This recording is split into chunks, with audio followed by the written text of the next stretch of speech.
Good evening guys, mga ma'am, mga bossing. Welcome sa another charting session natin ng mga indices. So tonight we will be discussing, today is September 24, exact time is 8 o'clock 0808. Okay, I'm Hector Henil aka the Garbager Trader, and thank you for spending your time sa ating charting session. I'll make sure na kahit papano ay meron kayong makukuha dito sa ating session na to. Okay? So, let's begin doon sa ating session na Nikkei, which is ang time na pagte-trade ko dito would be 8 o'clock hanggang 10 o'clock. Okay? Usually, 8 to 10. 8 to 10. Okay? So, yung nakikita nyo ngayon is ang gamit nating platform ay TradingView. Kinukuha ko lang yung mga actual na closing price noong TradingView, usually yung market price niyan, and then saka ko siya incorporate doon sa ating platform na Trade Nation. Which is kung mapapansin niyo, I'll be dragging this. Okay? Ito yung platform natin sa Trade Nation na kung saan may onting difference lang. Okay? And kung gusto nyo makuha yung actual closing prices ng isang instrument, ang isa pang chinecheck ko would be yung CNBC. Okay? CNBC. So, ang example nito would be, kung papansin nyo, may default ako. Pag click ko, meron dito nakalagay FTSE or DAX. So, yung DAX is Germany, yung FTSE ay yung UK. Okay? So, ito yung mga closing prices na ilalagay ko doon sa chart ni Trade Nation. Okay? Take note introduction natin to kasi most of you, may mga bago po tayong kasama na kung saan magtatanong sa akin, sasabihin, Sir, akala ko yung Nikkei ang trading hours ito is 8 o'clock hanggang 2 p.m. PH time. So ang sagot ko dyan would be, yung platform natin is CFD, Contract for Difference yun, meaning almost 24 hours siya na open. So sarado pa yung index pero may mga iba't ibang CFD brokers na nagki-create ng supply and demand based sa volatility na ginagawa sa market ng ibang markets. Okay? So yun yung sagot doon. Kaya ako ay usually trade kapag ka-open lang yung index. Okay? So ngayon, na-discuss ko sa inyo yung mga charts na posible nating gamitin, which is TradingView. And then primarily, yung execution natin would be coming from yung Trade Nation platform natin. And kung sakaling gusto nyo lang kumuha ng mga closing prices, meron kayong CNBC to help you, guide you kung ano man yung possible na tinitignan noong price based sa gap down or gap up. Okay, yun lang yung reason kung bakit ko gustong ilagay yon. So let's begin. Okay? Ngayon, ang nakikita nyo sa chart nyo is daily chart. Daily chart po to ng Nikkei. And kung papansinin nyo, beginning po to ng taon. Okay? From January, okay? And then until this moment na September 22, yun yung Friday close natin. Okay? So ngayon, always remember na right now, I will be trading yung mga charts natin using yung price action alone. Ibig sabihin, doon sa mga courses na tinuro natin, i-incorporate lang natin yung support and resistance, horizontal po yan.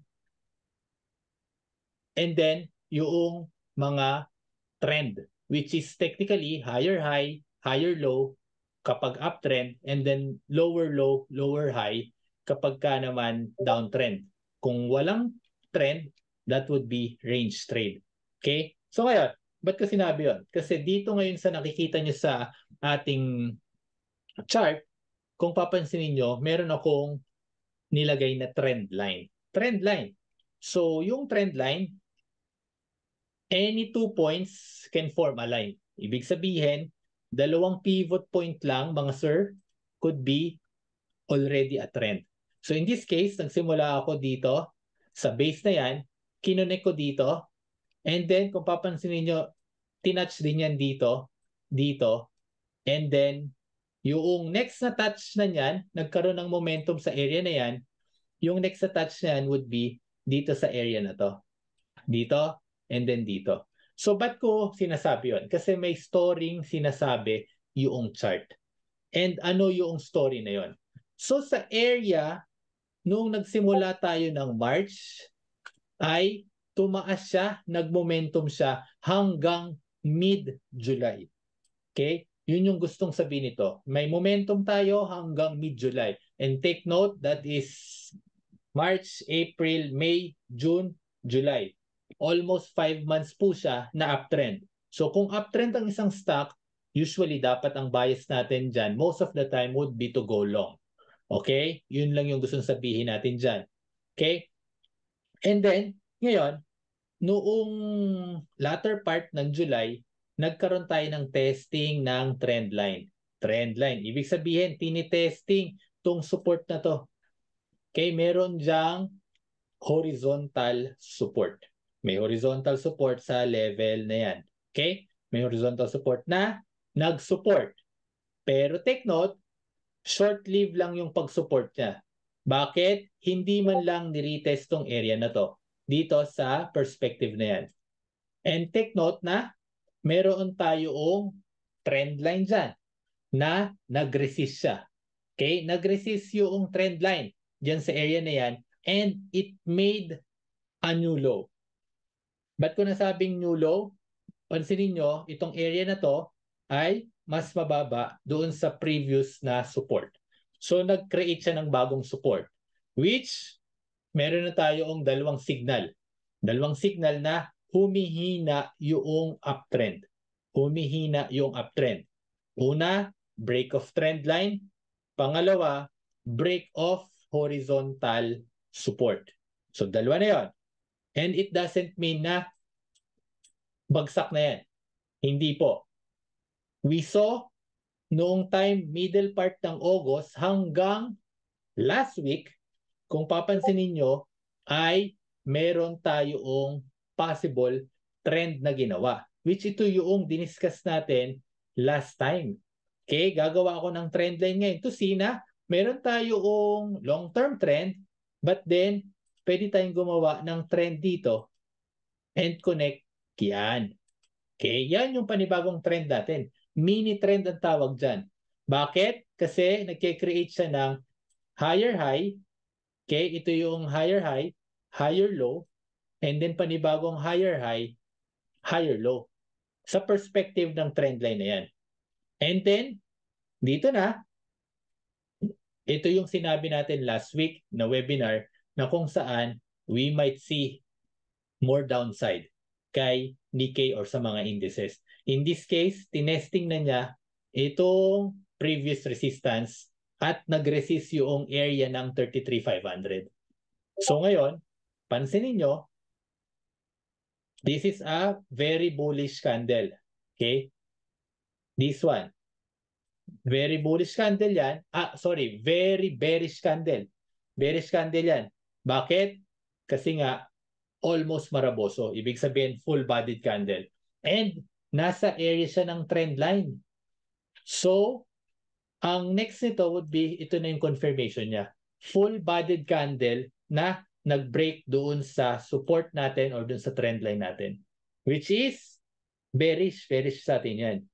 Okay, bearish sa atin yan. Ngayon, ang tanong nung marami sa atin, saan na ngayon pupunta si Nikkei? Considering the fact na tatlo na yung tinitignan nating confirmation na medyo humihina na. But it doesn't mean na magiging downtrend. Take note humihina yung momentum. Kasi nga, momentum tong area na to, di ba? Momentum siya first quarter nung taon, first half. But then, ngayong third quarter, ay niretest niya yung previous high. Itong mga area na yan, 33,500 na nagre-resist right now. Okay? So ngayon, saan siya pupunta? Okay? Meron tayo ngayong possible range. Ano yung range na tinitingnan natin kay, so i-zoom in ko lang yan. Ano yung range na tinitingnan natin would be itong area na to, Ito yung next na support, 31,300.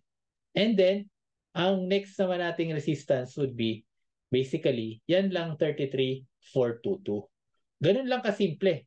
Ngayon kung papansin niyo, sasabihin natin, ang laking range niyan. This is around 2,000 points. 2,000 points. Take note na I'm a trader, so I will be trading 100 to 100 points. I'm happy with that per session. Okay?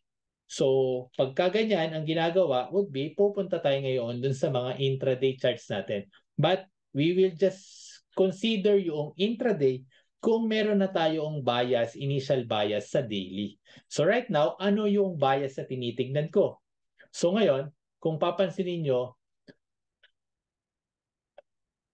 itong area na to, tsaka itong area na to, parehas history na. Focus na tayo ngayon sa movement dito sa area na to. Ano yung possible i-draw dyan? Okay? Pero i-base natin yan, pagka tinanong nyo ako, take note, na marami sa inyo nalilito. Okay, meron kang high dito, meron kang high dito, meron kang low dito, meron kang low dito. Okay, ano? Meron kang low dito. So ngayon, to answer you, ano yung mas relevant na titignan ko would be kung ano yung pinaka-recent na mga low or pinaka-recent na mga high. Ganun lang kasimple. So right now, ang focus ko dyan would be itong high na to at itong pinaka-recent na low na to. Yun lang. So technically speaking, I can move meron akong tinitignan na possible range noong resistance sa area ng 33,600 hanggang 33,400 and meron akong tinitignang support sa area ng 200 tsaka 300. Ganun lang kasimple. Okay? So ngayon, pagka tinanong nyo ako, okay, bakit doon sa mga sinisend kong mga chart, meron akong dinadagdag na Fibonacci? Okay, meron mga Fibonacci levels doon. Aside from a trend line, mapapansin niyo heavy tayo sa Fibonacci. Why? Dahil yung Fibonacci ay mga possible levels ng pupuntahan ng chart. Aside doon sa in-establish nating mga long-term support or resistance. Okay? Kaya ngayon, ipapakita ko na sa inyo ngayon ano yung magiging relevant na Fibo right now. Okay? Ano yung relevant na Fibo? So, gagawa ko ng Fibonacci from current low. Yun yung sinabi ko na previous swing low. Pupunta ko ngayon sa previous swing high, which in this case, itong tuktok na to. Okay? Kung papansinin nyo, yaan na ngayon yung itsura ng chart natin. So take note, dinahandahan natin yan. Nagsimula tayo ng naked chart, walang kahit ano, but then nag-create tayo ng trend line. And right now, meron tayong support, merong resistance, and nadagdagan na ngayon ng panibagong level na kung saan Fibonacci level na. Okay? So ngayon, dun sa magtatanong, papansin ninyo, I can already erase this trend line kasi tapos na eh. Na-break na yung trend. Okay? And this one, pansinin nyo, niretest niya lang yan sa area na to. So I can also delete this. Okay? Ito, pwede ko nang i-delete din yan kasi yan lang din naman yung basis natin ng Fibonacci. So, maiiwan na lang ngayon yung Fibonacci level. Na kung kung sinusubaybayan nyo yung mga conversation natin sa Telegram community natin, noong Friday ay nag-hit tayo exactly sa Fibonacci level na 618 na kung saan nag-support siya. Coming from a very bearish candle, tong candle na pino-point out ko ngayon, ang laki ng range na yan. Ilang points na range yan? That's around 750 plus points na movement in just a day. In just a day. Ganyan kalaki, ganyan ka-wild. And take note, I'm just getting 100, 200 points. Okay? So kapag naka-multiple allocation ako, around 300 points. Pansinin nyo kung gaano kalaki yung ginawang movement yan. And noong Friday, yung movement niya din would be around 400 points pala yung ginalaw niya. Ganoon kaganda yung trading environment natin ngayon. Pero take note, hindi po pwede yung mga tight yung stop loss dito. Kasi take note, kung sanay tayo, ang stop loss lang natin is 40, 60 points dahil we're looking at a 15-minute candle, 15-minute na chart, then mataas ang tsansa ma-stop out tayo easily. Okay? Especially kung hindi natin kinonsider yung mga long-term na support sa daily o kaya naman long-term na resistance sa daily. Okay, yun yung gusto sabihin natin. Ngayon, ano yung bias ngayon kay Nikkei? So dahil I'm looking sa pinaka-recent na chart natin, binrake niya to, di ba? Binrake niya yung support na yan. Take note na meron kang swing high, higher low, higher high, okay? And then, ibinaba niya, buhos pababa yan, mga sir. Binrake down niya tong support na to, and right now, tinitesting niya kung magiging resistance. And to tell you kung ano yung bias ko, I'll be looking to short sa area na to or sa top nitong candle na yan. Okay? Diyan sa mga areas na yan, kung pupunta dun yung chart. Kung pupunta dun. Kasi hindi natin alam kung magkakaroon ba ng continuation bounce yan or posibleng bumagsak siya at i-retest ulit yung area ng 32,200 level. So pag nagkataon at bumalik yan dyan sa area na yan, dito nakaabang ako ng short, dito nakaabang pa rin ako ng short. Okay, bakit? Kasi nga, ang next sa pupuntahan na niyan would be, next target would be itong area na to. Kung talagang mahina, dito na tayo babagsak sa pinaka-recent na low. So scenario planning na po yung pinag-uusapan natin. Okay? Scenario planning na kung saan hindi ko alam kung gaano ka hina or gaano kalakas si Nikkei, kaya I'm open dun sa mga iba't ibang possibilities and place sa market. Ngayon, doon sa mga magtatanong, Sir, may bias ka, okay, na bound for a possible uh, consolidation or range trade, di ba? Sabi ko nga, meron tayong upper range and this is the lower range noong ating Nikkei. So range yan, di ba? Okay? Pero intra niyan, meron kang mga possible swings na itataas yan. May invalidate yung short side ko dito kung sakaling gumawa ng panibagong high. Okay? May invalidate yun. Ibig sabihin, okay, mali yung bias ko kay Nikkei, kaya panibago na naman tayo yung retest noong previous high. Valid na valid pa rin yung momentum pag nagkataon.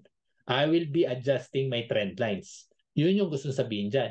Pero hindi muna ako pupunta dun sa conclusion na yon hanggat hindi pa gumagawa ng invalidation dun sa chart ko.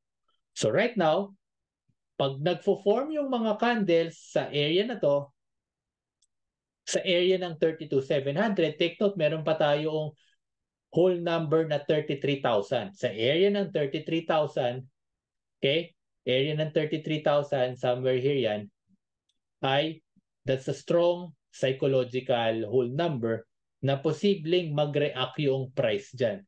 So pag nagpunta yun doon, I am preparing to short. Okay, so yun yung initial bias ko. So right now, I'll be observing yung candle tomorrow or Tuesday kung saan pupunta yon. Okay? Observe lang muna ako. But it doesn't mean I will not be trading. Kasi nga, pag tinignan ko ngayon, i-relate ngayon natin yan dun sa chart na ginagamit natin. Pag tinignan ko yun, ito yung, pansinin nyo, ito yung daily chart kay Trade Nation. Na kung saan, parehas naman sila eh. Dito sa area na to, strong bearish candle. Okay? Merong pag-retest na ginawa. Nagkakatalo na lang yan doon sa actual close ng market. Okay? So I'm telling you, 8 to 10 o'clock AM PH time, yun lang yung usual na trading hours ko kay Nikkei. Ngayon, pag tinignan natin to sa 15 minutes sa chart,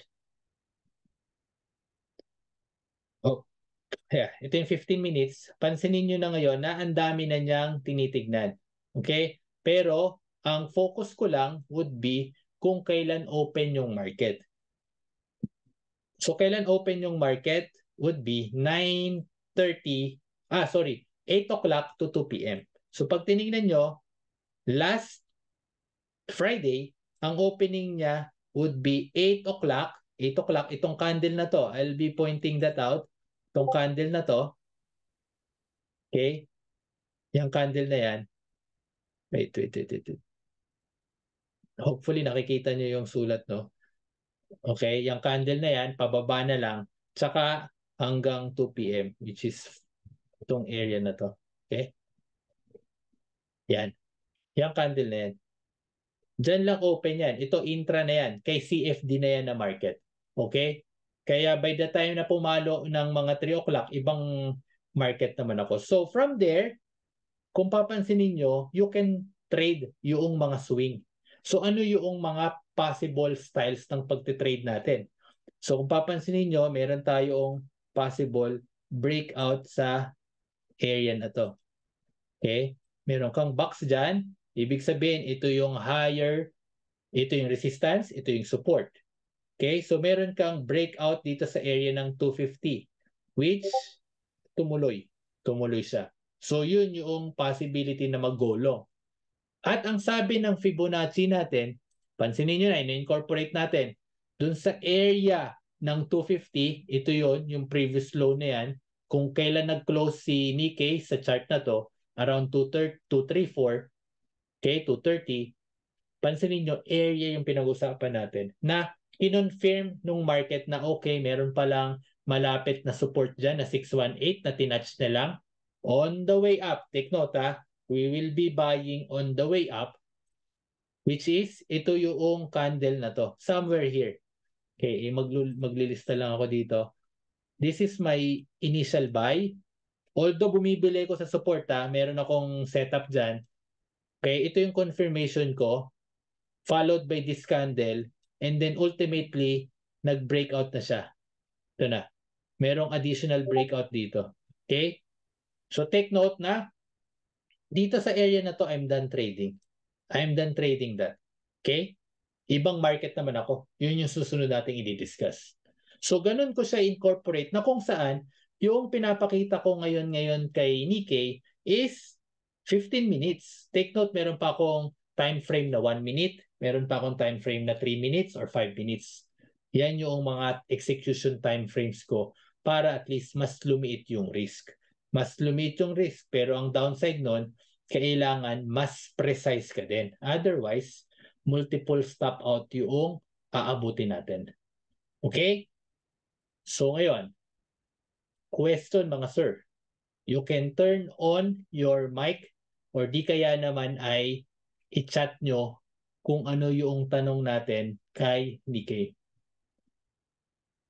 Kung meron. Kasi kung wala, let's proceed sa Hong Kong market.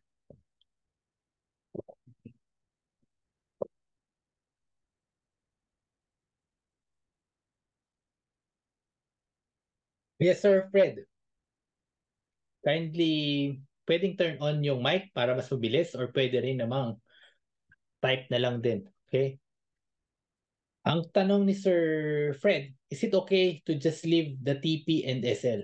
Yeah, it's okay. As long na hindi siya super tight. Ibig sabihin, ang ginagawa kong style dyan is, example,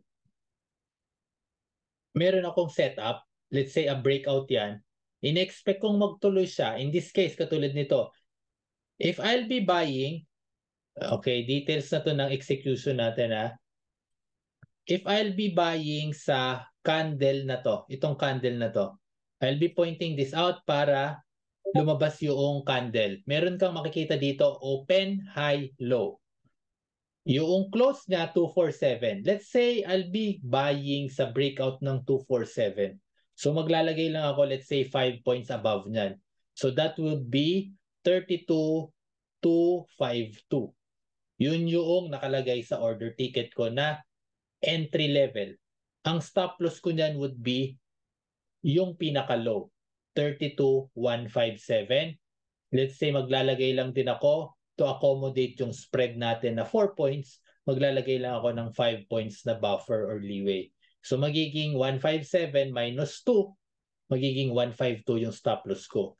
So take note, pag nag-trade tayo, may calculator tayo, di ba? So meron akong 252 minus 152, that's 100 points na risk. Kung susundin nyo yung standard natin na 1.5 kay arigato in, arigato out na strategy, that you should be aiming for 150 points na take profit. Okay? Take profit. Na po pwede nyong gawin, iwanan nyo lang, kung mahit, talo kayo ng 100 points. Pwedeng maging $50 yon, pwede ring $100, depende kung ano yung bet size nyo. Okay, kung panalo naman, panalo kayo 150 points or panalo kayo ng 150 points. Yun yung TP nyo. Okay? Kung fix lang. Pwede nyo pong gawin yun, especially kapag nakita nyo na may breakout, solid breakout, okay? Willing kayo, ibig sabihin na tanggapin yung risk nung trade na yun. Okay? Yung ginagawa ko lang, since I am a day trader, ibig sabihin nakatutok ako sa chart, sa mga multiple time frame, ina-adjust ko siya. Dahil pwede naman akong mag-re-enter. Pwede ko mag-re-enter with a better price or a lower points na risk. So next question dito, when adding sa position sa trade, tapos nag-confirm sa bias nyo, do you add more kapag break-even na yung trade or by ibang parameters pa? Okay, very, very nice question. So this is an advanced lesson na kung saan ay ang sagot ko dito iba-iba. Take note na kapag ka nag-add ako sa isang position, depende yan sa bias ko sa market. So ibig sabihin, example, no Friday, okay, meron akong bias na okay, magiging long na tayo. Bakit ako nagkaroon ng bias na may possibility ng bounce? So, doon na tayo ngayon pupunta sa ilang araw na siyang down. This is first day of decline. Nag-consolidate lang. So, pwedeng i-consider yan na second day, third day, fourth day, fifth day. And then, nung ika-6 na araw, yan yung Friday, at wala pa siyang ginagawang bounce, I'm expecting na dalawa lang yan. It's either bubulusok pa yung pababa, pero dahil may Fibonacci dyan, merong 32,100 na whole number. And na-stop out tayo initially dun sa mga ibang parameters natin or ibang strategy natin. Pag tinignan ngayon doon sa 15 minutes sa chart natin, ano yung magiging bias ko to go long? Ito na yon. Doon na tayo ngayon pupunta doon sa nakita nating mga wick. Wiki. Ibig sabihin, it suggests na may range trade. Okay? Inaantay lang magkaroon ng breakout. Wiki. First 45 minutes, wiki siya. Pero sabi ko, okay, dito test buy tayo sa area ng 200 level. Okay? Ang add ko na niyan, sabi ko nga dun sa shinare ko sa group would be yung 250 na level. Okay? So ngayon, test buy ako dito. Tamang allocation lang. Let's say 2% na risk ng capital. And then nag-add ako dito. Parehas pa rin. Kung may initial risk akong 2%, I'll be adding another 2%. Pero yung 2% na nandito, na naka-risk, let's say 2% yung naka-risk ko dito, i-risk free ko na to, wala na akong risk dyan, dito ko na ilalagay. 2% pa rin yun. Okay? Ang downside nun, yun yung nangyari nung Friday, ang downside nun is na-stop out to, ito na lang yung position ko, stop loss sa low ng area na to. Somewhere there. Okay? Magbababa pa ako ng ibang time frame. Okay? So ano nangyari ngayon? Na-stop out ako, di ba? Nung time na nag-close tong candle na to, bumalik ulit ako ngayon dun sa area ng 250 level. Double position na naman ako. Yung 2% naging 4% na. Okay, naging 4% na.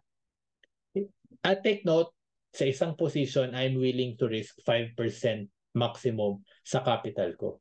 Okay?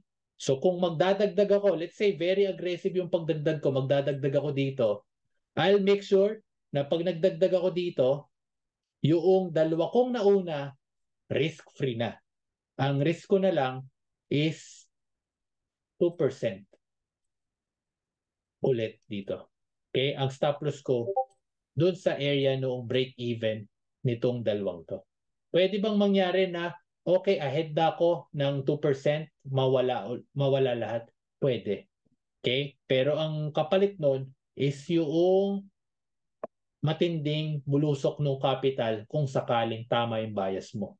Kaya I am adding aggressively kapag katama ako.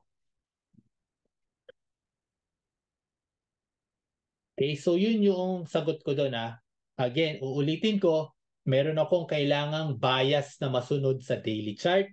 Pag nagko-confirm yung intra ko at nagkakaroon tayo ng mga setup ng higher high, higher low, breakout, consolidation, nagkaroon ng breakout, that's the time na I'm expecting a momentum. Kaya nga kapag meron tayong strategy, let's say AO, tapos range trade, mapapansin niyo nagchat-chat ako, I'm moving my stop lower. Dahil ayaw kong tinitrade yung strategy na yon ng ranging yung market dahil ang tendency with pataas, with pababa, talo na tayo, tapos that's the time papasok pa yung breakout. Dahil meron tayong parameters sa dalawang trades lang for AO, tapos na yung AO. Diba? Kaya as much as possible kapag ka-range trade, tight yung stop loss ko. Okay? Dahil nag-aantay pa ng bias si market. So I hope na answer ko yung tanong. Next would be the 15-minute bar gives the initial range for the AO, TP, and SL. Are you using lower TF 3 minutes or 5 minutes for entry and for adjusting your loss or your SL also? Yes, yes sir. So I'm looking sa 1 minute na chart kapag ka ina-adjust ko yung ating mga stop loss. Kaya doon sa mga nagte-trade at gusto nyong masubaybayan yung actual ko na position kay AO, nandun yun live sa Telegram natin na kung saan sasabihin ko stop out na ako or nag-re-enter ako dahil meron akong support na ganito and so on. Nandun po lahat yun. Okay, kahit anong usually active ako sa ganon sa Nikkei, sa DAX, sa Dow Jones, tsaka sa Nasdaq. Okay, sa Hong Kong, ibang klaseng instrument yon which we will be discussing sa mga susunod na mga sessions natin para at least malaman yung expectation doon. Pero more or less, yun yung way kung paano ko i-manage yung mga trades natin using yung AO at the same time yung dinidiscuss ko ngayon na bias natin sa market.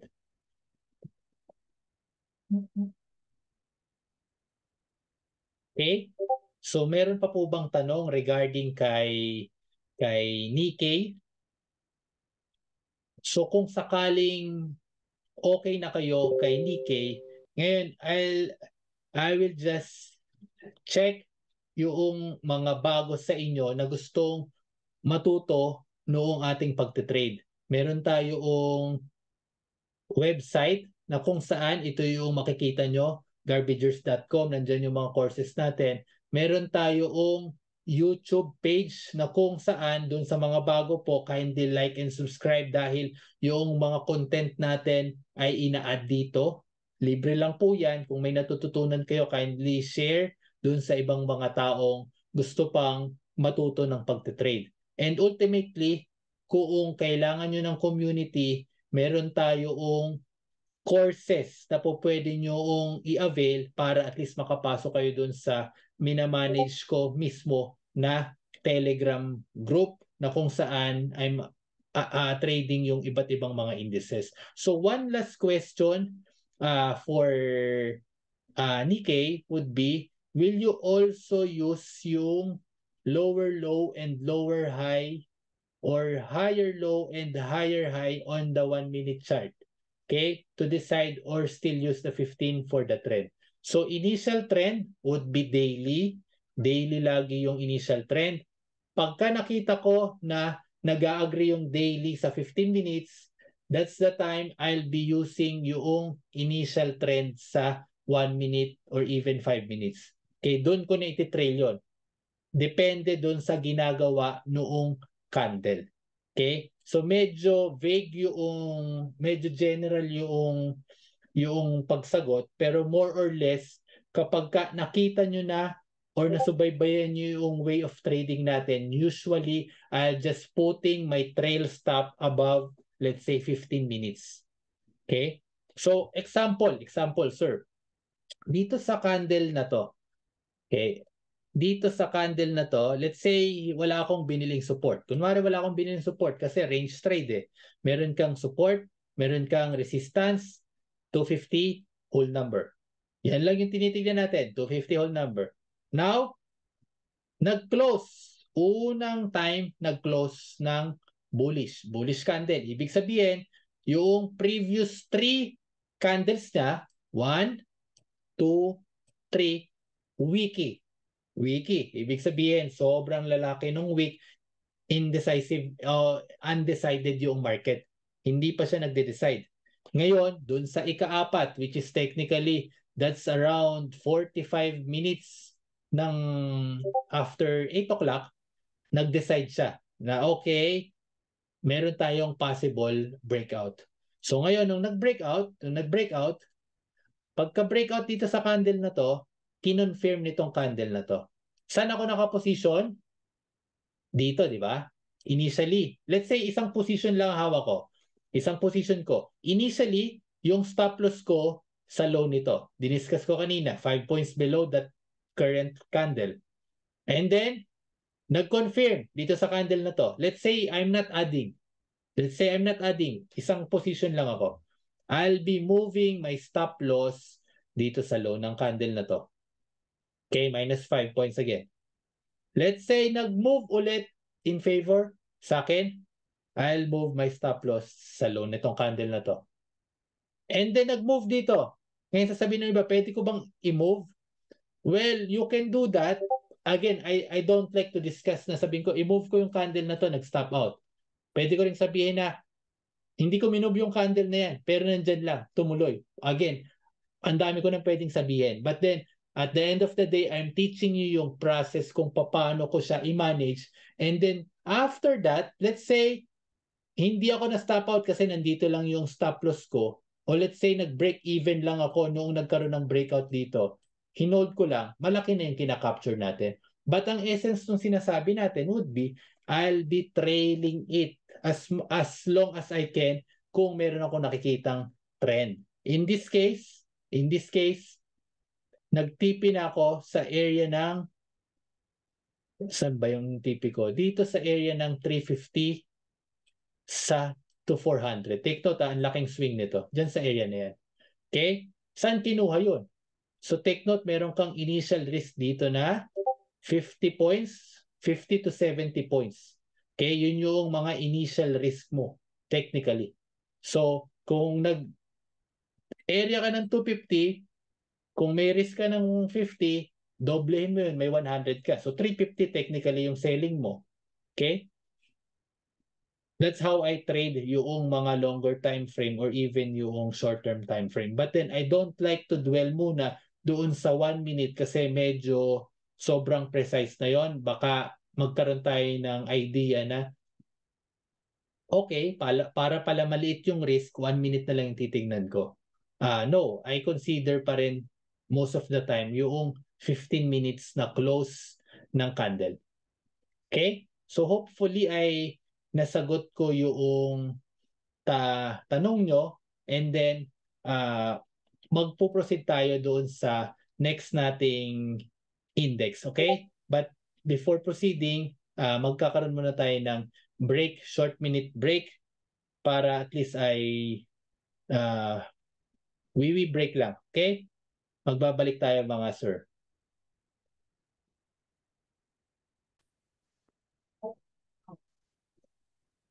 Okay, so tapos na tayo sa bias natin kay Nikkei. And let's see kung anong gagawin yan by by this week, no?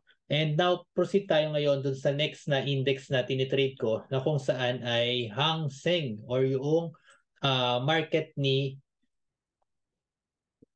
Hong Kong. Okay? So ang trading time ko dito kay Hong Kong is 9:30 hanggang 11 to 11:30 or kahit 12. Okay? Isa 2.5 hours of trading kay Hong Kong, especially kapag volatile yung market.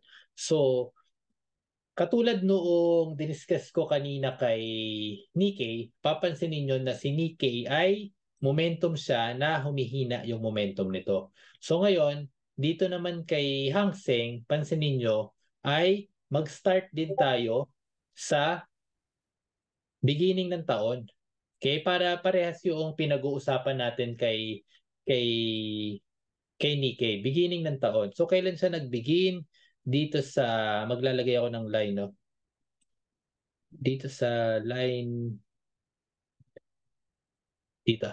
Yan yung beginning ng taon natin. Ibig sabihin, itong candle na to, ito yung closing. And pansinin nyo, itong candle na yan, pagka tinignan nyo ngayon, wait, okay. Technically speaking, as of this moment, year to date, talo pa si Hang Seng ng 8% beginning ending ng 2022. Talo pa yung index ni Hong Kong ng 8%. Samantalang si Japan, hindi ko na na-compute kung ilang percent yung increase niya, pero malaki yon dahil nag-momentum. So ngayon, itong ngayong index na susunod natin is talo pa siya. Talo pa siya. And. Paano natin malalaman ano yung trend ni Hong Kong? So dahil talo siya versus nung beginning natin. So mag-gauge kagad natin na okay, downtrend. Talo eh. Simple lang naman yan. Kung panalo, edi uptrend. Kung talo, downtrend. Yun yung gustong sabihin dyan. So ngayon, fast forward, let's see yung actual 2 to 3 months ng chart, which is, ito yung nakikita nyo, July, August, September. Na, mapapansin niyo noong time ng June hanggang beginning ng August, meron kang range. Kaya pansinin nyo, meron kang range dito sa area na to. Yan yung range niya. Okay? Ano yung definition natin ng range? Meron kang resistance, meron kang support, meron kang resistance, meron kang support, meron kang resistance, and so on. Meron kang support na humihina yung support. Okay, humihina yung support. Bakit ko sasabing humihina yung support? Kasi lumalalim. Dati nandito ka na eh. Meron ka ng higher low supposedly kung tumuloy tong area na to. Pero hindi tumuloy eh. Ang matindi, bin-breakdown mo pa sa area na to. Nagkaroon ng breakdown. But then, hindi naman ibig sabihin na bin-break ay confirm na yung breakdown. Take note na meron tayong retest na tinatawag. Doon sa area na to, okay, dito sa area na to, nag-breakdown. Dito sa area na to, nagre-retest. And kinonfirm ng market na okay, sige, nag-hold muna ng support. Ang ultimate ngayon na retest, take note ha, ang ultimate na retest would be possibly yung ginawa nung Friday. Ibig sabihin, okay, take note na gumawa to ng panibagong low for this year. For this ngayong taon lang ha, ito yung pinaka-low natin ngayong taon. Pero, noong Friday, ni-retest niya yung low na yan. Ito ay sometime mid-August. Ngayon, ni-retest niya ngayong September, mid-September din, ni-retest niya at meron tayong convincing na engulfing candle. Engulfing candle. Ibig sabihin, yung 18,000 na level, buhay na buhay pa as a strong support. Okay, engulfing candle eh. Ilang candles yung in-engulf niya? Isa, dalawa, tatlo. Tatlong candles. Ibig sabihin yung trading sessions noong Tuesday, Wednesday, Thursday ay binaliwala niya noong Friday. Sabi ng market, sobra-sobra na kayo. Masyado nyo nang binugbog si Hong Kong. it's time para mag-take charge yung possible na mga bulls naman. Again, I'm not saying na from downtrend maging uptrend. I'm just saying na meron tayong double bottom na pattern. Ibig sabihin, dalawang beses tines yung support, yung pangalawang beses na tines niya, meron siyang engulfing candle, which tells me na okay, i-hold mo yung 18,000 na level, i-hold mo yan, or mag-pull back ka. Let's say mag-pull back ka. Pull back ka. Huwag mo lang i-break below doon sa 17,600. Huwag mo lang i-break kasi yan yung support na malakas eh. Yan yung malakas na support. Yan yung double bottom mo. Huwag mo lang i-break yan. Pag nag-pull back ka dyan, on the way up. Take note ha. Pag nag-pull back ka dyan, I'm not yet buying. Pag nag-pull back ka dyan at break ulit ng 18,000 above ng current level, 18,057, I am going long kay Hong Kong. Yun yung gustong sabihin yan. Ang next na target natin would be yung Fibonacci level, which is, anong level to? Around 18,000. 18,700. Okay? Yan yung level na tinitignan natin. 750, 18,750. Okay? More or less yan yung level na tinitignan ko. Na kung saan, pag nag-long ako 18,000, assuming is-swing trade ko to, 18,050, buy ako 100 point stop loss. So 950, 17,950 yung stop loss ko. Usually, pwede nyo ilagay sa low na to. Kasi ang laki kasi nun eh. That's around 450 points na stop loss. I don't like that. Okay? So, ang gagawin ko lang, 100, 150 points na stop loss kung swing.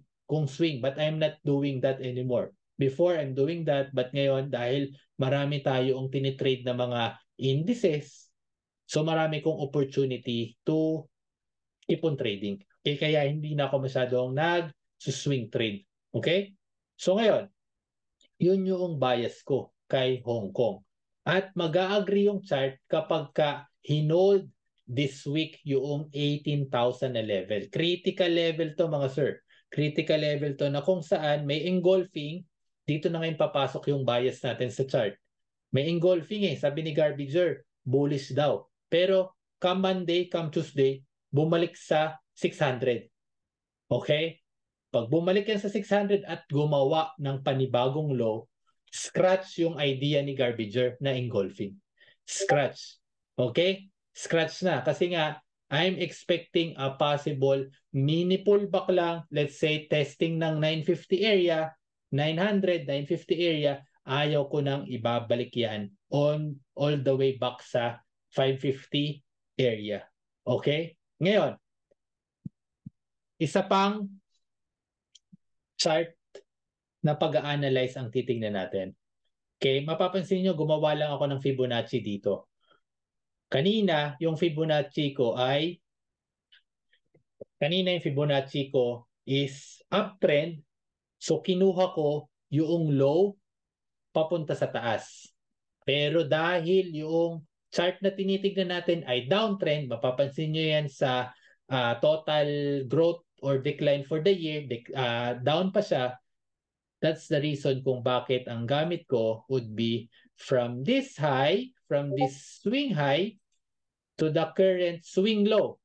Okay? Bakit dito ko binase, hindi dito? Kasi nung time na ginawa ko yung chart, hindi ko pa naman nakikita yung pinaka-low nito eh. But then again, pwede mo naman gawing low din yun. Wala nang problema. Level naman yan. Sige, yun na lang gawin natin ngayon. Okay? Ngayon, next target ko ngayon would be itong area na to. 650 pala, hindi pala 750. 650 area. Okay? Yan yung next na target ko kung sakaling magkaroon ng mini pullback and I'll go long sa area ng 18,000 level. Okay? Yung next na target ko dyan sa swing is 600 na. Okay? But then again, sa mga intraday charts dyan, let's say 15 minutes, 10 minutes, 5 minutes, meron tayong mga opportunity dyan para mag-take profit, let's say 100 points, 120 points, quick lang. Okay? Quick lang. Kasi iniiwasan ko yung mga ganitong consolidation.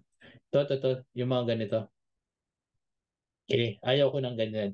Kasi nga, range trade yan. But it doesn't mean na sa lower time frame like 1 minute ay walang trend. Meron ding possible trend yan. Okay, ngayon, going back dun sa sinabi ko, another form ng chart reading is i-check nyo na ngayon ano yung statistics or yung historical price action na ginawa ni Hong Kong kapag ka merong ganito ka bullish na candle. So, iba-back check natin ngayon yung chart. So, ano yung mga bullish, yung mga long candles? Okay? More or less lang, mabilis ang tingin. Ito ay long candle. Anong ginawa niya? After 2 days, okay, may gap up siya. Okay? May gap siya. Ibig sabihin, nag-continue. Ilang points yung kinontinue niya? Okay? Ilang points yung kinontinue niya? From the high, papunta dun sa pinaka-high, meron pang continuation na 400 points. That's 1 point. Isang theory yan. 400 points. Kaya pa palang gumalaw ng 400 points. Base sa sinabi before. Hanap ulit tayo ng bullish na candle, yung mga long. Pwede ba natin consider to? Yeah, pwede. Okay, so in this case, pagkatas nun, okay, wala masyadong movement. Nag-range lang doon. Inside bar ang ginawa. Pwede ba i-consider to? Pwede, pero hindi siya ganun kalong. Hindi siya ganun kalong. Pero again, let's consider. Assuming na, consider natin yan. Okay, meron palang possibility na gumalaw pa siya na at least 128 points more. Okay, so ngayon, i-weigh mo yun. May naunang 400, meron sumunod 128, meron namang may isa naman na wala masyadong movement. So ngayon, next natin, ito, pwede ko bang i-consider to? Hindi ko i-consider yan. Bakit? Bakit? Kasi pag nag-consider ako ng isang bagay, syempre, unang pagkatinignan mo, mahaba ba yan? Relatively speaking, ito tsaka ito, hindi masyado. Okay? Ito, medyo mahaba, gitna nito, pwede. Okay, ito, pwede ba to? Yeah, pwede to. Ang next na to would be 168 points sa movement. Okay, so pwede mag-continue. Ang next ito mahaba. Yun, ito, mahabang candle to. From yung close niya, papunta sa high, ilang points? Oh, that's 200 points. Wow, pwede pa palang mag-move ng 200 points. Ito, medyo mahaba. Okay, inside bar, ilang points ang movement? 150. So more or less, ganun ko siya i-base. Ito, mahaba ba to? Yes, convincingly speaking, mahaba to. Mahaba yung ginawa ni Hong Kong dito. Halos parehas. Halos parehas yung ginawa nila. Bakit? Movement downward movement plus almost engulfing. Almost, gap up kasi ito eh. Okay, pero ang gusto sabihin nito, in-engulf niya yung closing nitong candle previously. Yung high nito, yung high nito, yung high nito, at yung high nito, engulf. Ibig sabihin, kinain niya. Anong nangyari afterwards? Gap down. Gap down. So ngayon, sasabihin ko ngayon sa sarili ko, okay, yung kaninang mga inanalyze ko, mayroong mga situations na nag-up ng 100 points, may nag-up ng 150, may nag-up ng 400 points. Meron din nagsabing inside bar lang, within lang. In this case, sabi gap down. Inside bar din, ibig sabihin ko ng inside bar, may malaking candle, yung sumunod na candle within lang dun sa range ng malaking candle. That's called inside bar. Okay? So, ganun ko siya tinitignan. So ngayon, may sabi dito, May 15 engulfing. Saan yung May 15? Ito, tama to, sir. Yeah, engulfing to. Okay, so ilang points tumaas? So, 184 points. So again, meron kang range na 150 to 200 points na po pwede pa palang mag-continue yung price bago gumawa nung kung anong gusto niyang gawin. Yun yung gusto kong sabihin na kapag ka nag-analyze ako ng isang situation, hindi siya bias. Ibig sabihin, open ako sa possibility na merong continuation up, merong possible within that range, meron din namang possible gap down. Bakit? Kasi yun yung ginagawa historically ng chart. Okay? Yun yung ginagawa. Okay? So kaya ngayon, ipoprove ni Hang Seng to sa Monday kung anong gagawin niya. Bahala siya kung anong gusto niyang gawin. Basta ang sinasabi ko lang ngayon, meron akong nakikitang double bottom. Kapag ka nagkaka-double bottom, is nagte-testing ng mas mataas na area. So in this case, tanggalin ko yung Fibonacci, tanggalin ko to. Pag tinanggal ko ngayon yan, nasan yung ibang mga double bottom? Okay? So maghanap tayo ngayon sa chart. This is one support. Pwede ba i-consider na double bottom? Pwede. Area naman yan eh. Okay? So noong nag-double bottom, tumaas. Okay, tumaas. Ilang points yan? From 18,400 to 600. So that's around 800 points. 800 points po na movement yan. But hindi lang yan isang araw. Swing play na yan around 5 days of holding. Okay? So yun yung gustong sabihin ng double bottom. Okay? So nasan pa yung ibang double bottom? So this one is double bottom, right? Double bottom. Hindi siya perfect. Take note, areas naman yung pinag-uusapan natin. Kaya nga, sinisilip ko yung mga intraday charts niyan. Let's say 15 minutes kung gaano ka-solid, gaano kalalaki yung candles. Pag laki ng candle, pag strong ng conviction ko na okay, this is a support, this is double bottom, I'll go long. Okay? So, isa ng area yan. Meron pa, dito may double bottom ba dito? Walang double bottom eh. Pwede nyo bang sabihin sa akin na, okay, wait, maglagay tayo. So, scenario na ito yung ginagawa natin. Let's say ito may support ka dyan. Ngayon, noong time na bumabagsak siya, okay, may support dito. I'm not yet buying. Bakit? Kasi wala pa naman nagko-close eh. Kaya hindi pa nagko-close sa area ng double bottom. Take note na support yan anytime it could break down. Kaya ingat kapag ka bumibili sa support nang walang confirmation. Ano yung confirmation ko? Take note kapag ka nabasa nyo yung mga Telegram chat natin, sasabihin ko doon, whole number.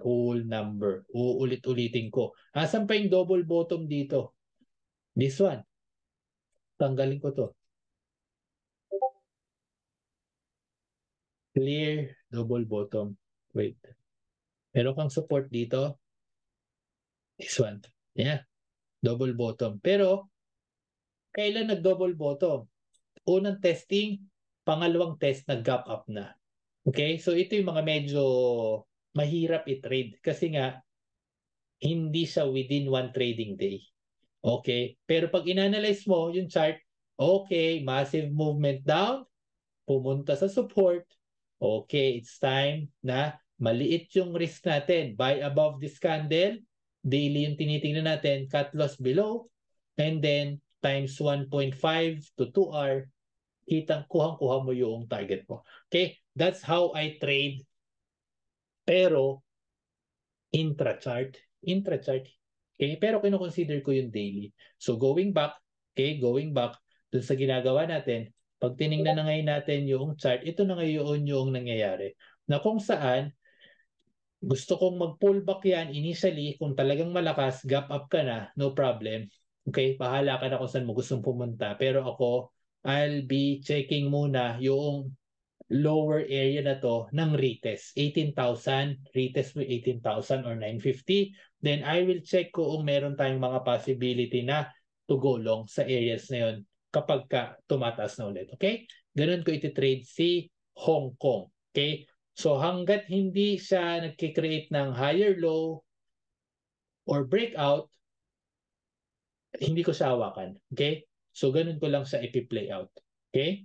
Take note na makikita nyo sa susunod kong mga i-discuss kung bakit hindi ako magiging ganun ka-aggressive to go long dahil mahina yung market. Mahina yung market. So titingnan natin ngayon kung si Hong Kong ba ang sa sobrang bugbog ni Hong Kong for this year, hindi naman sobra. 8%, 9% decline. Hindi naman ganun kasobra yan. Pero relatively speaking with other indices, medyo lagging siya. Kasi yung iba, sobrang lalaki ng tinaas siya, talo pa. Okay, parang Pilipinas na index. Okay, question sir and ma'am sa Hong Kong. You can turn on your mic, pwede ring chat. So meron ditong question. If it pull back, don't buy sa 18,000 level. What if it continues to break by Monday sa 18,000 level? Again, sir, kung sakaling mag-continue, let's say gap up, okay, I will not chase it. Hindi ko siya chase dahil I would like to see a pullback muna sa chart na to. So take note, meron ako mga preference sa chart. Meron akong preference na gusto ko mag-pullback. Kung mag-gap up yan, take note na kapag nag-gap up ang chart, hindi naman siya gap up dire-diretso. Meron siyang gap up, retest noong previous high. Pag retest yung previous high. Ano yung previous high? Itong candle na pinag-usapan natin, 18,078. So let's say nag-gap up, nag-open siya 18,120. So pag open niya, 120, 130, 140, but then again, bumababa. Pumupunta sa 18,050.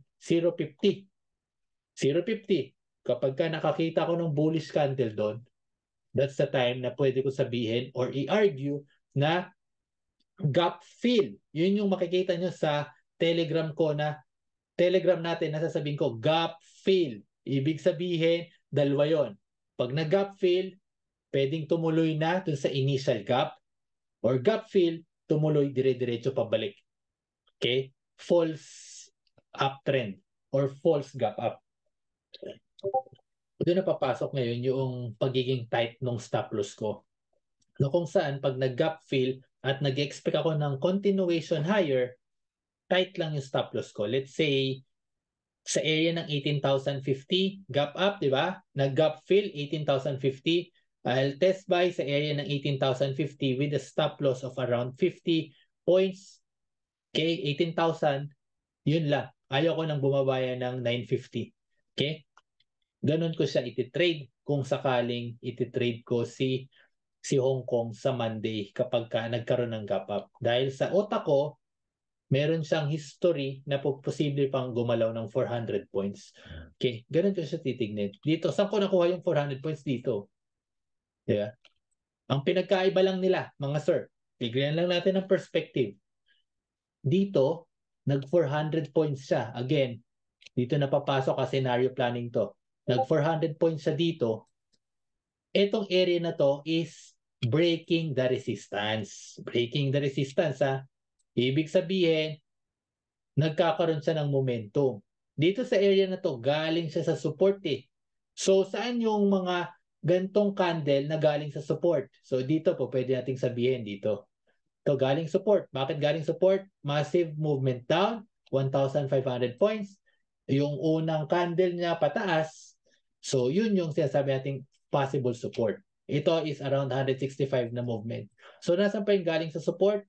Ito, galing sa support. Gap down niya. Okay? So ito, medyo tago to. Wala namang long candle dyan. Dito, okay, maliit, relatively speaking, maliit yung ginalaw. 700 points.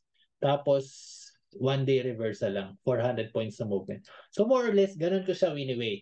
Okay? But then again, we have a strategy na kung saan ay pagpalo ng isang time frame, bahala na sa chart kung anong gagawin nun. Okay? Meron din tayo na ganun lang gagawin ko. Okay, stop me out. Then I'll just move on to trade for another session or yung opposite trade naman nung ginagawa ng index. Okay? So kung walang question kay Hong Kong, let's now proceed kay DAX. Okay? Germany. Ang trading hours ko kay Germany is 3 o'clock hanggang maximum 5 o'clock. Usually, around 4 o'clock tapos na ako kay Germany, kay DAX. So, para magkaroon tayo ng long-term point of view, come January, ang growth natin is, as of this moment, ay 11%. Almost 12% kay Germany. Okay? Kay DAX, 12% up tayo. 12% up tayo. So kung papansinin nyo, niready ko na yung trend line. Any 2 points form a line. In this case, ay meron tayong base 1, 2, 3. Yung ika-apat, this one or this one, binreakdown niya, ni-retest niya.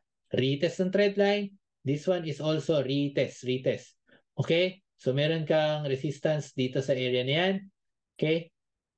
Resistance sa area na yan. Now, ang tinitesting na ngayon, support. Okay? Dun sa mga nag-observe nung trade natin last Friday, aggressive buy ako sa area na to. Bakit? Double bottom. Ganun lang kasimple. Double bottom yan on the way down. Okay? Stop loss ko, 35 points. May isang point dun sa trade na kung saan umabot siya ng 70 points. Okay? Only to be stop out noong nagdagdag tayo sa position. So it also happens na, okay, hindi lagi na nagdadagdag ako ay magiging big trade siya. Minsan nagiging square lang. And I'm willing to take that risk na kung saan panalo na ng malaki, 70 points, na uwi lang sa let's say 10 points sa panalo. So pwede ring mangyari yun. Okay? Yun yung kapalit noong pagiging aggressive ko. Okay? So ngayon, let's now dig deeper.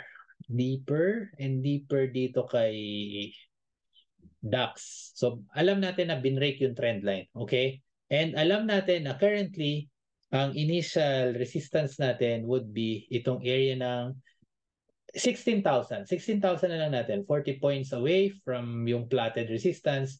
16,000 yan. And meron tayong support na currently nasa area siya ng 550 area. Okay? 550 area. 15,557. Okay? So, whole number, 550, 500. Okay? Yan yung strong support ni DAX right now. Okay? So again, this is double bottom. Okay? 1, 2. Okay? We will observe or I will observe kung i-hold ba yung 500. Yun lagi yung sinasabi ko sa group. Let's see kung i-hold yung 500. Otherwise, kung hindi i-hold yung 500 at nire-retest yung 480 na level, magkakalkal na ulit yan ng panibagong support. Which is, sana yung pupunta. Mas malalalim na support na yan. That's the time I can use another tool, yung sinabi natin, na Fibonacci. So from this low, kukuha ko lang yung pinaka-recent na swing na nakikita ko sa chart.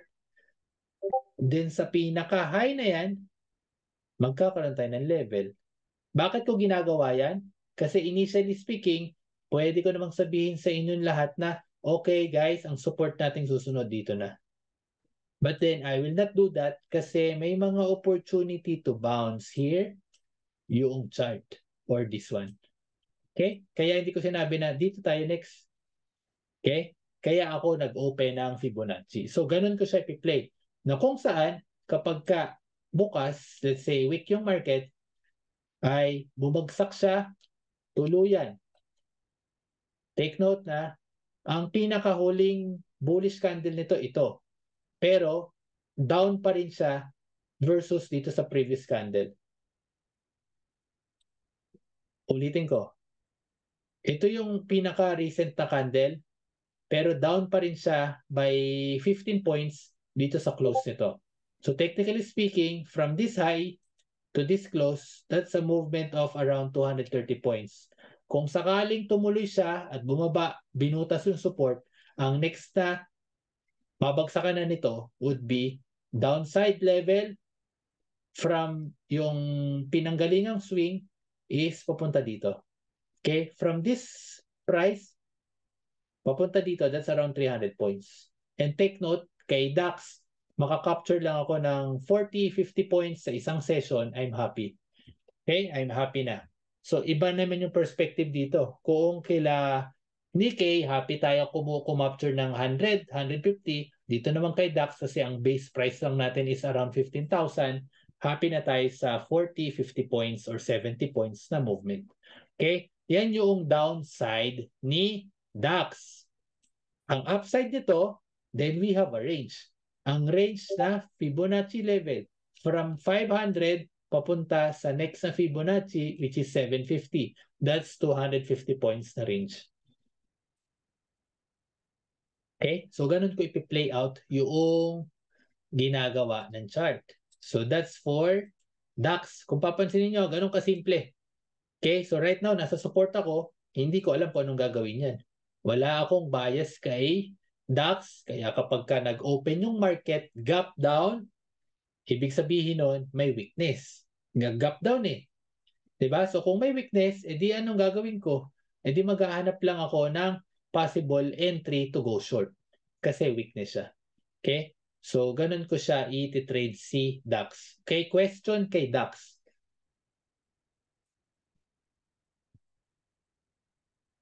So, papansinin nyo, mabilis na lang tayo, especially kung wala pa naman ako nakikitang mga, ngayon, significant level to. And I am waiting for the decision nung market kung i-hold ba yung 550 or 500 level before I decide kung ano yung bias ko. Kung hindi i-hold, I'll be shorting.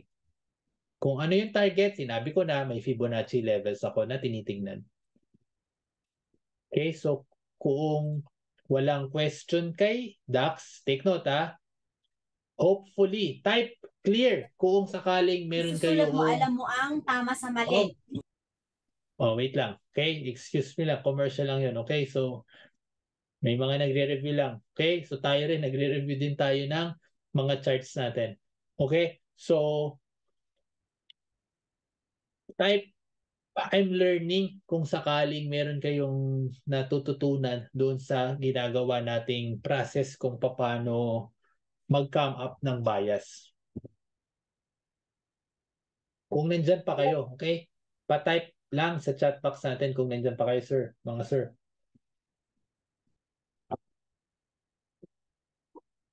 Thank you, Sir Aris. Okay? So, meron akong kausap na thank you, thank you. Okay, akala ko ay nakatulog na kayo. Okay, so I'm learning. Thank you, mga sir. Thank you. Okay, so now let's proceed kay FTSE. Let's proceed kay FTSE. Thank you, Sir Fred. Punta tayo kay FTSE. So ngayon, to kay FTSE. So take note, I will either trade DAX or FTSE or pwedeng both. Pwedeng both. So ngayon,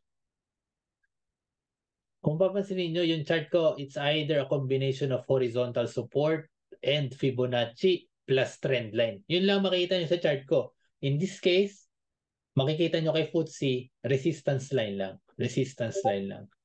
Okay? So ngayon, dito tayo ngayon papasok sa ibang tool naman kay FTSE. Ibang tool naman to. Okay? So, type clear kung sakaling nakikita nyo na this is a resistance, merong resistance, merong resistance. Type clear. Type clear lang. Kung klaro tayo sa ating lahat na right now, yung 7,700 na level ay resistance kay FTSE. Okay, UK market po to. Okay, 3 o'clock din ang opening nito. Parehas ni Germany. Ngayon, alam natin lahat na resistance siya. Okay, ang tanong, gaano siya katagal bago bumagsak? Resistance eh. Pag resistance, it's either mabe-break or babagsak. Resistance nga eh. So ngayon, ang tanong na gaano katagal? Dito na papasok yung sinasabi ko sa ating mga sinishare na bar counting. Bar counting. Ibig sabihin, historically speaking, gaano siya katagal, nagtatagal sa isang area. So, i-count natin ngayon. Simula noong nag-plot tayo ng resistance dito sa candle na to at nagkaroon ng support, bumulusok pataas, nauntog sa resistance. That's our first bar. So, ito ay 1, ito ay 2, ito ay 3, 4, 5, 6, 7.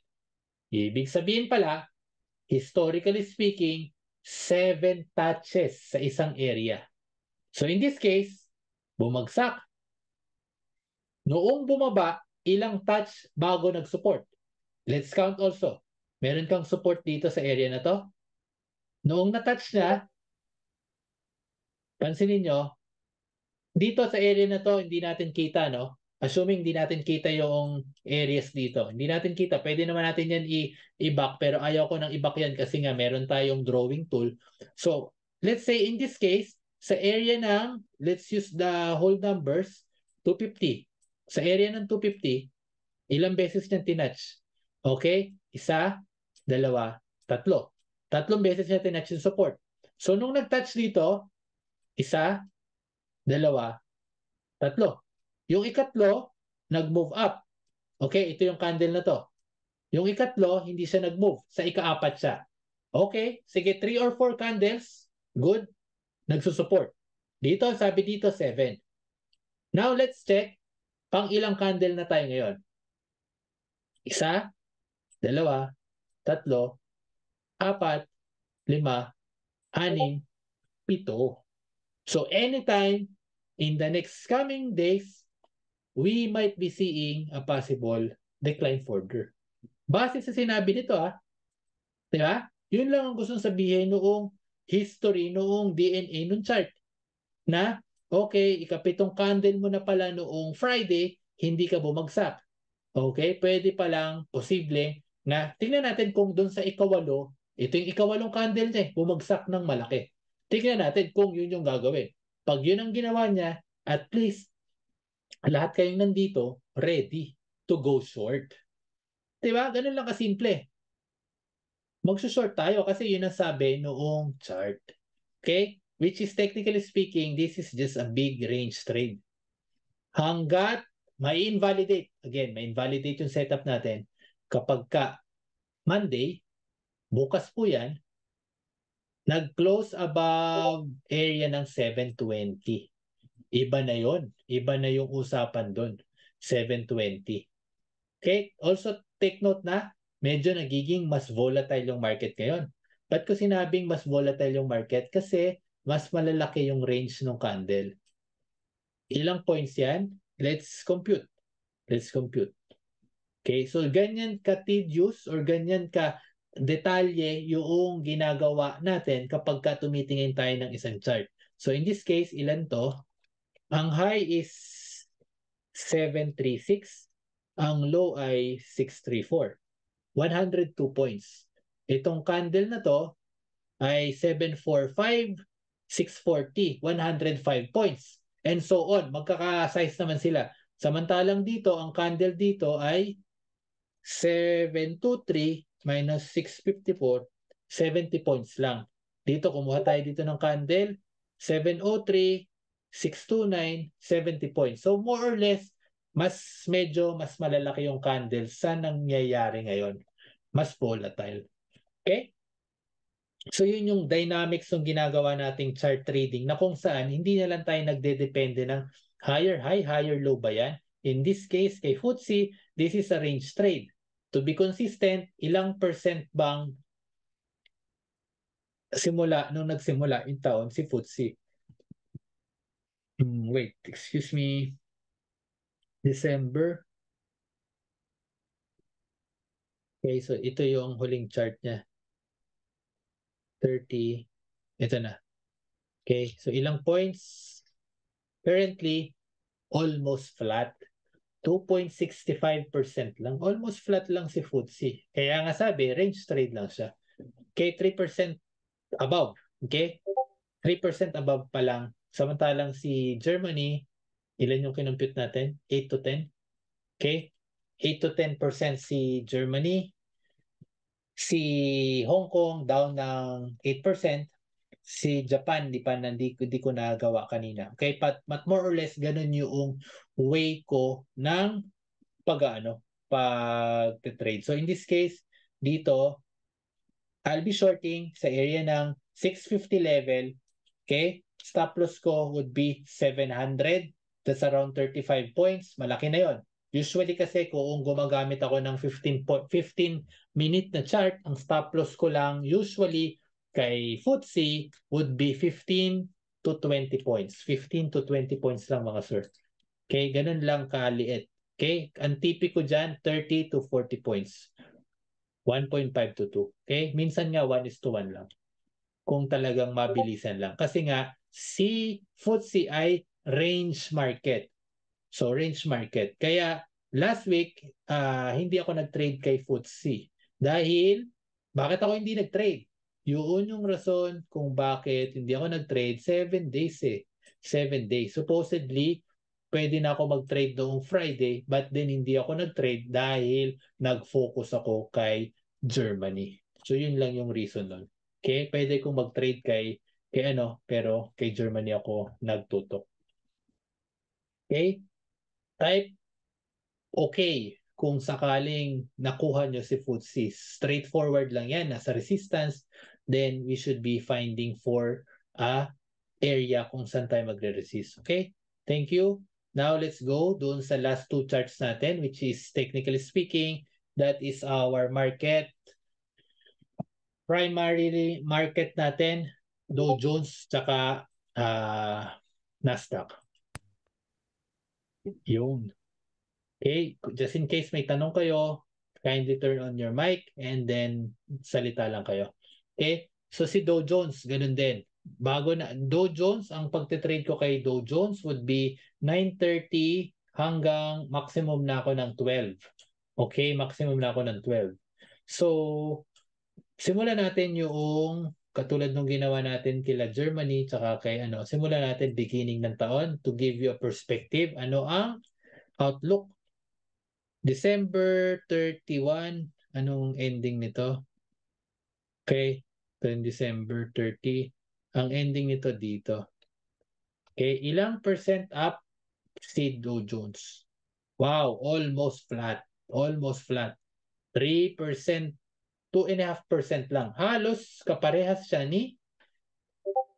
halos kaparehas lang pala to ng galaw ni FTSE. Okay? Pero mas wild yung swing. Okay? Now, akala natin ang laki na ng growth ni Dow Jones, wala pa palang 3% for the year, Dahil kaya natin na inakala or ako lang na nagsasalita, akala ko malaki na kasi bumaba siya ng 31,500. Kaya yun pala, dahil beginning nung taon, bumabagsak pa siya.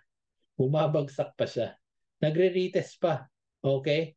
Nagre-retest siya. Kasi noong ending part ng December, ang laki nung nirally niya. Christmas rally. No? So ngayon, going back, we now form a trend line. Trend line. Doon kaibigan tayo, trend. Higher high, higher low, then connect mo yon, meron kang trend line. So in this case, 2 points form a line. So in this case, this is first base, second base, third base, breakdown, but then retest, okay, valid pa. Breakdown, retest, okay, valid pa. Breakdown, retest, okay, now we are talking, we might be changing yung uptrend ni Dow Jones. Kinonfirm ng market last week. Okay, critical yung volatility last week. Ibig sabihin nun na across all market, declining tayo. Pansinin nyo, bumababa yung momentum kay Japan, yung kay DAX nasa support, yung kay Hong Kong, down naman talaga ever since yung Hong Kong, so walang problema doon. Yung kay Dow Jones na ngayon, tinitesting na ngayon, yung uptrend, tinitesting na. Okay, ngayon, doon sa mga walang idea, tatanggalin ko muna si paring Fibo. Itong movement down na to, okay, tanggalin ko lang to, remove. Tanggalin ko din to, remove. Okay, back to scratch tayo. Type clear kung nakuha kung bakit may trend line na ganyan. Kinonek ko lang to, tsaka to. Type clear. Okay, para masundan na. Kasi kanina naka-filled na yung mga ko yung data ko Okay, so ngayon, ang question ng iba, assuming hindi pa natin kita tong area na to. Wala pa tayong idea, nandito pa lang tayo. Nandiyan pa lang, magbe-breakdown pa lang. Ganyan pala itsura. Hindi pa nangyayari itong candle na yan. Wala pa mga sir. Saan siya posibleng bumagsak? Okay, saan siya posibleng bumagsak? Ang bagsak niya, take note nandito pa lang tayo. Let's say nandito pa lang tayo sa candle na yan. So, ang idea natin dyan, dahil meron kang trend line, ang bagsak niya sa trend line dito. Okay? That's number one. So may idea tayo na okay, pag may trend line, may possible support. Trend nga Trending yung market. So we should be buying there sa area na yan. Agree? Tama yon? Now, ang next na question is, ano yung possibility na pumunta doon? Saan siya nagmula? Saan siya nanggaling? Pupunta na tayo ngayon doon sa ginagawa nating back reading ng chart. Na kung saan ako po pwedeng kumuha ng isang swing na kung saan pwede niyang gayahin. Dahil this is all about patterns. So, pupunta na tayo ngayon doon sa nakita nyo kaninang kukunin ko tong high na to, swing high, at kukunin ko yung pinaka-low nito. Pag ginawa ko yon, you can use this either kay TradingView or dun sa charting platform natin na na trade nation, parehas lang po yung process. Okay? So, ngayon, gagawin ko, gagawa lang ako ng line, kunin ko yung tuktok, kunin ko yung pinakababa, tapos, i-clone ko lang. Right-click, clone. Dahil, going back dito, hindi nyo pakita toong storya na to. Hindi nyo pakita yan. Ilalagay ko ngayon yan. Kaya minsan, naglalagay ako ng ganyan sa chart. Lalagay ko ngayon dyan, from the high to the low, pansinin nyo na ngayon, sasabihin ng iba, wow, magic. E di wow, di ba? Yun yung sasabihin ng karamihan. Okay, di alam mo na kung ano yung prediction. But then, in reality, I am just telling kung ano yung nakikita ko sa chart. Na kung saan pattern lang yan. Pansinin nyo, eksaktong-eksakto sa area noong low na yon. Di ba? Take note, sasabihin, hindi, may trend line dyan eh. Hindi ibig sabihin may trend line, hindi po pwedeng mag-overshoot. Okay? In this case, nag-overshoot siya bago nag-bounce. Okay? Kaya pagka may mga gantong support, nagiging aggressive akong bumili dyan. Pagka bumili ka dyan sa area na yan, take note, 34,000 tong level na to. Isang bagay na gusto kong tandaan nyo, kapag kang isang instrument nag-create ng higher high, ano yung higher high? Meron kang low, meron kang panibagong high, meron kang higher low, panibagong high, panibagong higher low, panibagong high. So nagke-create siya ng higher high. At naghahanap ng unang higher low. Unang higher low. Ito po yon. I'll be buying that first dip sa uptrend. Ito yung tinatawag na first dip sa uptrend. Okay? I'll be buying that. Samahan nyo pa ng whole number, 34,000. That's a strong level. Okay? Nag-bounce. Okay. Sige. Tumaas. Naggalaw siya at least 800 points over the next 5 days. Wow, galing. Okay? 800 points. And then, nagkaroon na ng mini range. May range ka ngayon. Yan na yung range mo. Then, last Thursday, this is Thursday, last Friday, binrake down yung 34,000. 34,000 level, nag-breakdown. Meron tayo ngayong dalawang theories or dalawang possible scenarios. 34,000 breakdown, is that a valid breakdown? Talaga bang breakdown yan? Or kung talagang breakdown yan, ang next na level na natin would be itong level na to. Diba? Ito na yung next na support eh. Wait, lagay tayo dito. Yan na yung level na yan. Ilang points pa yan? Okay, so kayang gumalaw ni Dow Jones from 34,000 papunta dyan. Oh, that's around 250 points pa. Nice! Yeah? Maganda pa yung movement. Kung talagang breakdown siya. Okay? Yan yung next sa support. Ngayon, yan yung isang theory. Yung pangalawang scenario natin would be, pwede bang double bottom lang siya? Unang touch, pangalawang touch. Uptrend pa naman eh. Trend line up pa rin. Pwede ba double bottom siya? Magiging double bottom to mga sir. Kung by Monday, i-close na yung candle convincingly above 34,000, engulfing, katulad nung ginawa ni Hong Kong, then I might consider buying. Long tayo sa 34,000. Bakit? Double bottom eh. Ganun kasimple. Diba? So, ganun din tumatakbo sa utak ko na, okay, may dalawa akong theory na yung isa, short ang next sa target 700, yung isa, long sa area ng 34,000. As near sa area ng 34,000, pag tinignan ko yan, sinilap ko yan intraday, then that will tell me kung kamusta yung market condition. And take note, pag nangyari yon, papansinin nyo ngayon, dito ngayon papasok, I'm dragging yung ibang chart ko sa Trade Nation na kung saan, pag nag-open yung market, I'll be opening or I'll be checking yung 15 minutes sa chart, maghahanap ako kung gaano ka-wild yung mga swing. Ibig sabihin ko mga sir, this is our actual planning na to pagdating ng Lunes 9:30 p.m. Okay? Sa utak ko meron akong level, babalikan ko to para makita nyo. Meron akong level na 700. May support ako dyan, di ba? Assuming magtuloy yung market pababa. May area ako ng support. Pagka pumupunta yan sa area na to, pag pumupunta yan sa area na yan, I will be buying.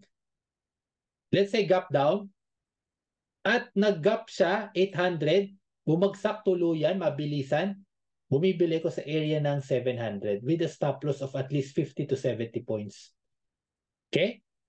Bumibili ko dyan, ang assumption ko, i-retest niya yung 900 or 34,000 or even yung 800. Mabilis lang. Ganyan yung ginawa ko kay Germany last Friday. Na gap down sa area ng isang strong support, I'll be buying that initially. Quick TP lang. Let's say 100, 150 points. Happy na tayo doon. Meron na tayo pambala doon sa iba nating mga strategies katulad ng AO or yung mechanical natin na time. Okay? So, ganun ko titignan yun. Ngayon, kung sakali namang gap down, retest.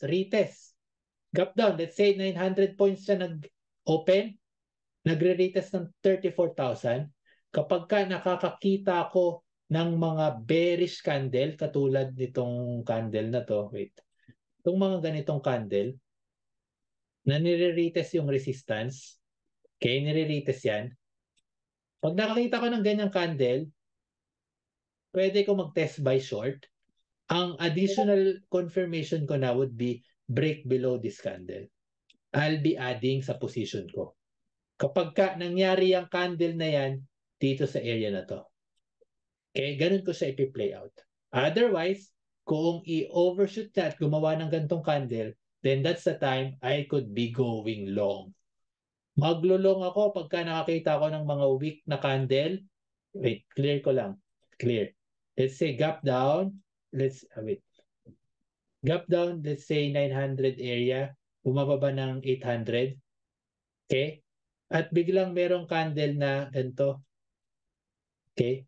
Hammer. Titingnan ko ngayon kung magkakaroon ng mga higher low formation yan. Mini pullback and then breakout, I'll be buying this breakout. Anticipation, retest ng 400. Ganun ko siya ipi-play out. So marami ng factors na tumitingin dyan, more of intraday trading na yan. Pero nagsimula yung bias natin sa daily. Dahil sabi ko, double bottom eh. So pag double bottom, 34,000 level. 34,000 level pa rin yan. Then I should be buying. But I'm still waiting a confirmation sa intraday charts. And sinabi ko na din sa inyo, pag nag-gap down niya ng 3,700, initially I'll be buying for a quick profit, hoping na mag-retest. Kung hindi mag-retest at tumuloy 700, 650, I will be looking for ano na yung next ating kakampi? Fibonacci na yun. Di ba? So, ang kukunin kong next na swing kay Fibonacci, marami tayong kakampi, di ba? Itong low na to, itong high na to, yan na yung next. So, meron kang 750 na level. Ang next na level mo na would be 230. Okay? Ang lalim pa nun. Pero again, 700 is a strong level. Okay? Kaya, I am buying there. Okay? Kung sakaling magsunod-sunod, walang problema. Again, we are also a momentum trader, kaya nating sakyan yun. Pero yun yung pinapakita ko, yung iba't ibang biases for Dow Jones. Type, agree kung nasusundan nyo so far yung mga sinasabi ko.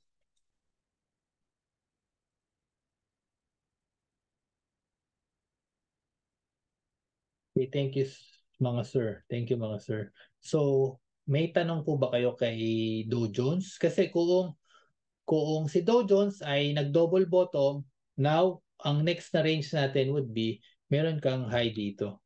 Yan yung next na strong resistance ito, then that's the time na magre-range siya. May range trade tayo, 34,000 to 35,000. Ganun lang kasimple. 1,000 point na range na pwede kang kumuha, let's say, 70 to 150 points a day na movement.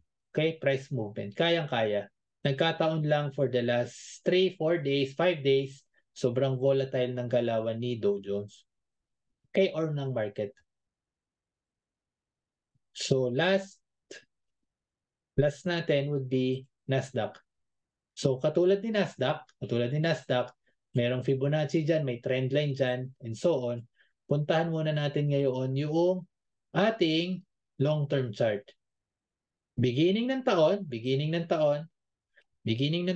okay, kailan yon? Ito po yon, December 30, yeah, ito December 30.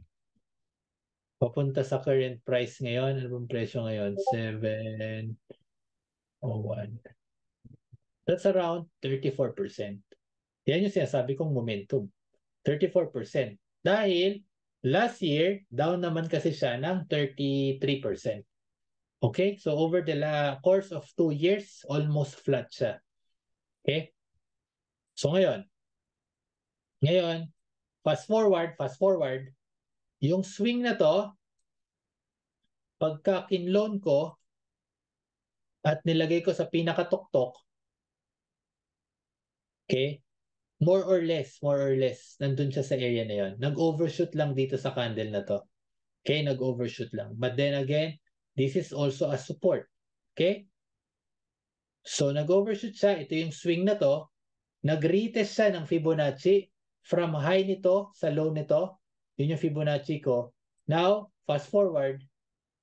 Pag tinignan nyo ngayon yan, ganyan yung titignan yan. Ganyan yung titignan na kung saan, okay, nag-resist yung 786 na Fibo. Okay, dito meron kang resistance. Okay, and then bumagsak sa 50. Nire-retest yung una, pangalawang retest ng 618. And then retest ulit ng 50. Final, ito yung ultimate call na okay, we will find another support, which is currently ito na yung nangyayari ngayon. Okay, yan na yung nangyayari ngayon. Nasa support area tayo, 34,000 whole number. And nagko-coincide siya, mga sir. Nagko-coincide siya sa long-term trend line natin. Okay? Pansinin nyo. Intact pa rin yung trend line. Intact yung trend line. Di ba? 2 points form a line. First touch, second touch. Ito pa lang yung third touch na eh. That's also the reason kung bakit sinabi ko na okay, nasa area tayo ng double bottom ni Nasdaq. Okay? So may question si Sir dito. So pwede ba din tong makonsider na head and shoulders? Yeah. Okay, head and shoulders, double bottom. Again, pare-pares lang po sila na sinasabi. Ang sinasabi dito ni Sir Fred would be ito yung head, ito yung left shoulder, ito yung right na area. Okay, any break of this trend line, okay, yun na yung tinitingnan nating mas malalalim na support. Okay, kung magbe-break yan. But dahil ang assumption natin dito is the trend is your friend until it bends or until it break, we are expecting na si Nasdaq ay posibleng mag-support. But then we are still waiting for the confirmation na i-hold yung 700 na level. Pag hindi hinold yung 700 na level, mga sir, saan to pupulutin? Saan to pupulutin pag nagkataon? Di ba? Nakita na natin na ganyan ang itsura niyan. Magkakreate siya ngayon ng support. Initially, ito na yung next na support niya. Yeah, 300. Happy na ba kayo sa isang movement, 700, papunta dyan, 400, let's say 2-3 days. Hindi ko alam. Okay, and I don't care kung sakaling gawin niya yan. Basta tayo, ready tayo to go short. Kung sakali mang may weakness. Ibig sabihin, hindi nag-hold yung 700 na strong support initially. Okay, kung mag-hold naman, then we are also ready to go long. Pag nag-hold, ito nga yung sinasabi ko minsan sa chart na meron kang 50% chance to gap fill over the next 3 days from the gap. Okay? So yun yung mga scenario na naglalaro sa utak ko kapag ka nagte-trade ako. And that is the reason kung bakit nagpaplano ako ng trade. Na kung i-view nyo yung previous natin na sessions, let's say dun sa YouTube natin, okay? Ito yung previous upload ko, nandyan lahat noong nangyari sa market last week. Nagkataon na nag-align kami ng sinabi ng market. Okay, yun yung reason kung bakit heavy yung trading ko last week. Okay, dahil sa may preparation tayo. Pansinin nyo, may mga trend line dyan. Hindi pa nagpo-form yung mga lines na pinag-uusapan natin ngayon. Meron na tayong sinabi dyan sa video na yan na you can review. Take note na every week I will try to always guide yung mga kasama natin para at least kahit papano ay lahat tayo natututo sa market. Okay? So, yun yung gusto nating ipakita sa ating session for today.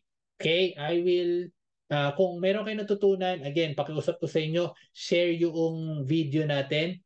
Nandito, may YouTube. Kung sakali naman may kaibigan kayong interested na matuto, meron tayong website.